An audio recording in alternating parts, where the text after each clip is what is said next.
Logo, eu me sobrecarregava. Então, só vinha gente problemática, que não queria resolver os problemas, e eu fazia a questão de forçar aquela pessoa para resolver o problema dela. Exemplo, era uma pessoa, vai discutir com uma amiga, eu ia lá conversar com a amiga.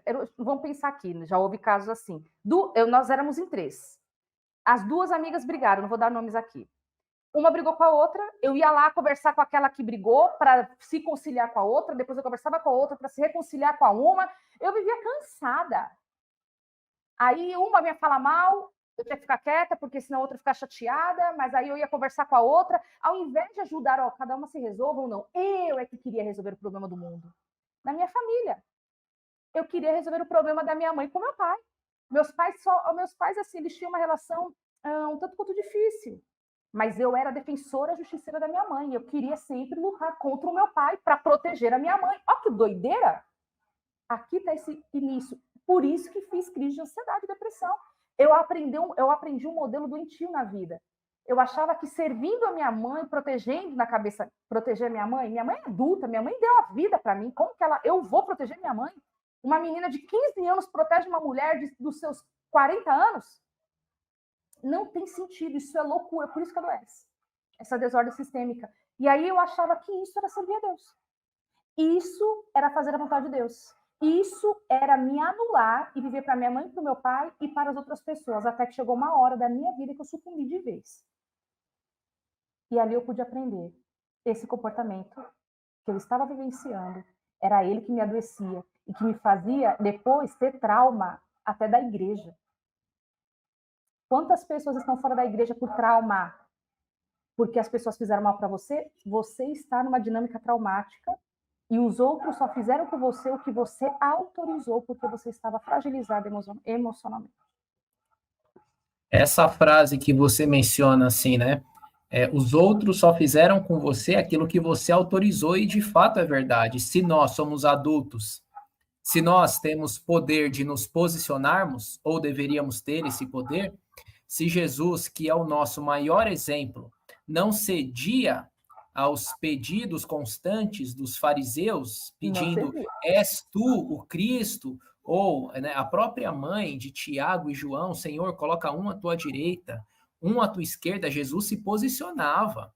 Jesus não agradava os discípulos, Jesus não agradava os parentes dos discípulos, Jesus não ficava até mesmo agradando Maria, sua mãe. Lá em Caná, ele se posicionou com Maria. Quando Maria e seus irmãos foram procurar Jesus, né? Jesus falou: ó, minha mãe e meus irmãos é aqueles que me aceitam, que me ouvem, quem me obedece, parafraseando aqui o texto. Ou seja, Jesus, ele se posicionava o tempo todo. Esse era um dos motivos que Jesus não tinha crise de ansiedade, ok? Ele é Deus, eu só estou ilustrando aqui. Jesus não tinha, o Deus Todo-Poderoso. Claro. Mas mesmo assim ele teve sofrimento emocional, né? Teve hematidrose, suou sangue, enfim. Mas assim, ó, a forma como Jesus se relacionava com o próximo é muito saudável. Porque Jesus colocava limite.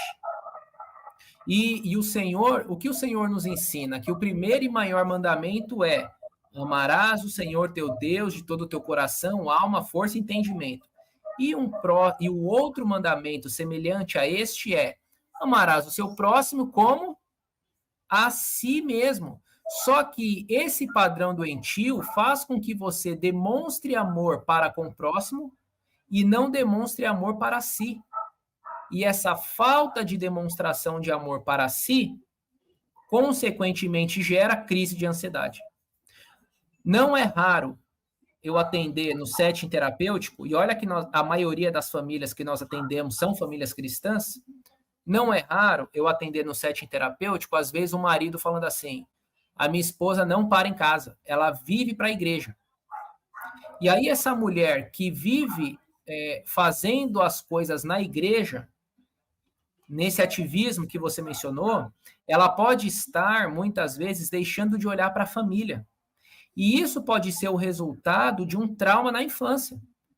Não via marido e esposa, aliás, não via os pais dessa suposta irmã, ela não via os pais resolvendo problemas, não via os pais resolvendo conflitos, não via os pais em um bom relacionamento conjugal. Ela casada, por não ter bons referenciais, passa muitas vezes mais tempo fora do que dentro, só que como ela não está no bar, como muitas reclamações das mulheres, né? Meu marido vive no bar, meu marido vive trabalhando, só que essa irmã ela não está no bar, ela não está trabalhando, ela está na igreja. Aí traz o sinônimo de que não, tá tudo bem, se ela não está no bar, ela não tá trabalhando, não está com as amigas, está na igreja, então justifica passar o domingo todo fora, às vezes é sexta, sábado e domingo fora, entende? Aí às vezes vai fazer uma viagem com os irmãos da igreja, aí fica a viagem, sexta, sábado, domingo fora, mas está na igreja. E pode ser um movimento sistêmico para de não saber lidar com o esposo, porque foi justamente esse modelo que ela viu em casa. E aí ela acaba também, de forma disfuncional, não cuidando da relação. Não está cuidando do marido. E quando eu falo cuidar, o marido não é criança. Quando eu falo cuidar, é olhar para esse seu cônjuge, que precisa ser um com você, entende?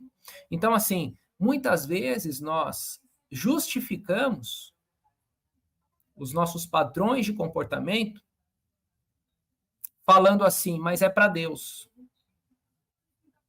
é para a igreja. E aí tá tudo bem. E não tá tudo bem. Se você acaba por priorizar mais a sua igreja do que a sua família, não tá tudo bem. Não tá tudo bem. Mas esse é o movimento desse comportamento doentio.